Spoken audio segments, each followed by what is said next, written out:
नमस्कार, मैं मोहम्मद आसिफ और आप देख रहे हैं एसपीएन 9 न्यूज।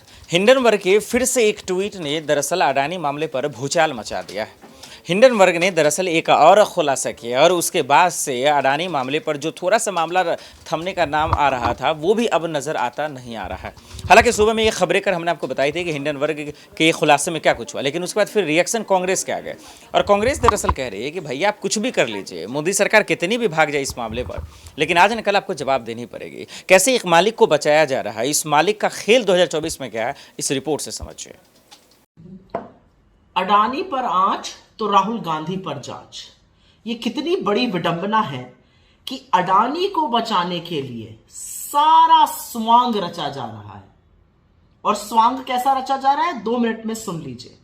15 मार्च को भारत जोड़ो यात्रा खत्म होने के 45 दिन बाद दिल्ली पुलिस एक खर्रा लेके राहुल जी के घर पहुंची रात में और कहा हमें उन औरतों का नाम और पता दे दीजिए जिन्होंने आपसे यौन शोषण की और अपने खिलाफ हिंसा की बात करी थी भारत जोड़ो यात्रा के दौरान। उनके सहायक ने कहा मुझे नोटिस दे दीजिए, मैं पहुंचा दूंगा। नहीं जी, हम तो राहुल गांधी जी से ही मिलेंगे। 10:30 बजे रात तक बैठे रहे। राहुल गांधी जी मीटिंग्स में थे। वो अगले दिन सुबह 8 बजे आए। राहुल जी उनसे मिले, उनसे नोटिस ली और कहा कि ठीक है, मैं 10 दिन में इस नोटिस का जवाब दूंगा। 19 मार्च को वो दोबारा से आ गए पूछताछ करने के लिए।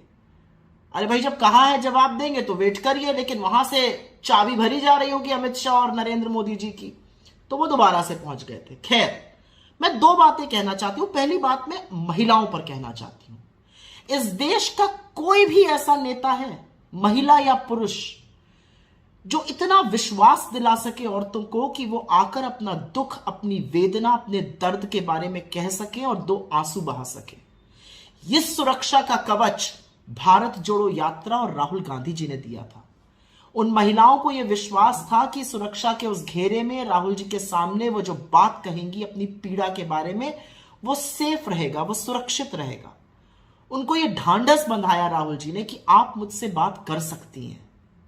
यह बहुत बड़ी बात है। कोई महिला अपने मन की बात और खासतौर से पीड़ा के बारे में जिक्र ऐसे करती नहीं है। और जब महिला किसी का हाथ पकड़ के 2 कदम चलती है ना, तो उसको यह विश्वास होता है उस व्यक्ति की नैतिकता पर। उसको विश्वास होता है कि मैं सुरक्षित हूं। उसको विश्वास होता है कि मेरे साथ यहां पर कुछ गलत नहीं होगा। और यही हमने भारत जोड़ो यात्रा में लगातार देखा। और इसमें मामला डिग्निटी और प्राइवेसी का भी है। लेकिन राहुल जी की टीम जो जवाब देगी वो 10 दिन में सबके सामने होगा और पता चलेगा। लाखों करोड़ों लोगों से मिले हैं वो और करोड़ों लोगों ने अपनी व्यथा सुनाई है। मेरा अपना मानना यह है कि राहुल गांधी जी से जो महिलाओं को लेकर सवाल कर रहे हैं, उन मूर्खों को क्या याद है कि जब निर्भया का कांड हुआ था तो निर्भया के भाई को पढ़ाने का और अंत तक पायलट बनाने का बीड़ा राहुल गांधी ने उठाया था।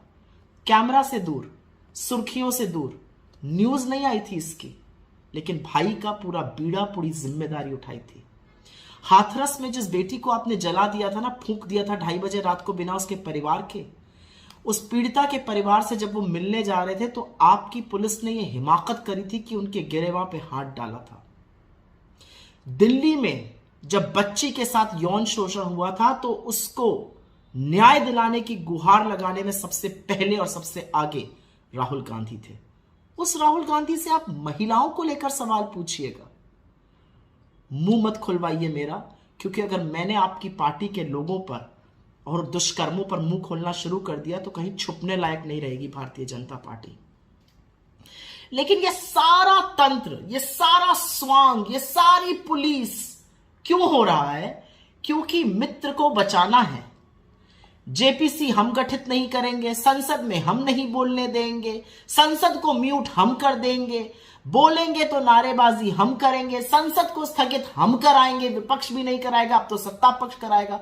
और आप जिस तरह से राहुल गांधी के खिलाफ पुलिस भेज के आपको लग रहा है कि वो डर जाएंगे और अडानी पर पूछेंगे नहीं। अरे साहब, भूलिए मत, राहुल सावरकर नाम नहीं है, राहुल गांधी नाम है।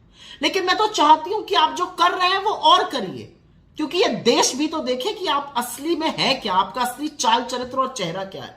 मैं तो चाहती हूं कि वो आप और करें, पूरी पोल पट्टी तो खुले, सबको समझ में तो आए 60 गांठ अडानी से कितनी लंबी है, सबको समझ में तो आए कि क्या फजीहत करवाने पर आप तुले हैं। एक बात सच है, मालिक को बचाने के लिए पूरी सरकार मैदान में उतर चुकी है। और मालिक यहां पर मैं मोदी जी की बात नहीं कर रही हूं, उनके भी बड़े वाले मालिक की बात कर रही हूं। आप समझ गए होंगे किसकी। अडानी पर सवाल न थमेंगे, न हम रुकेंगे और न आपके आक्षेपों और आपकी गीदड़ धमकियों से डरेंगे। आपने देखा कि किस तरीके से दरअसल अडानी को बचाने के पीछे दरअसल 2024 से कनेक्शन बताया जा रहा है। हालांकि इसको लेकर कांग्रेस कभी पीछे हटी नहीं, सवाल तो उठाती रही, लेकिन अफसोस के बाद ये है कि चाहे सुप्रीम कोर्ट में गया हो मामला, या सदन में मामला हो, या सड़क पर, या फिर सोशल मीडिया पर, कहीं भी सवाल उठे, इसका जवाब नहीं मिल पाया। अब देखना पड़ेगा कि चाहे स्मृति ईरानी हो या फिर निर्मला सीतारमण जी हो, या तमाम वो कांग्रेस बीजेपी का नेता प्रवक्ता जो भी इस मसले को बचाने की कोशिश कर रहे हैं, लेकिन जवाब कब मिलेगा ये सवाल है। कोर्ट के भी आदेश आए लेकिन कोई फर्क पड़ता हुआ फिलहाल तो नजर नहीं आ रहा। देखते हैं कि कांग्रेस का जवाब बीजेपी कैसे देती है। देश दुनिया की बड़ी खबरों के लिए देखते रहे SPN9 न्यूज़। नमस्कार।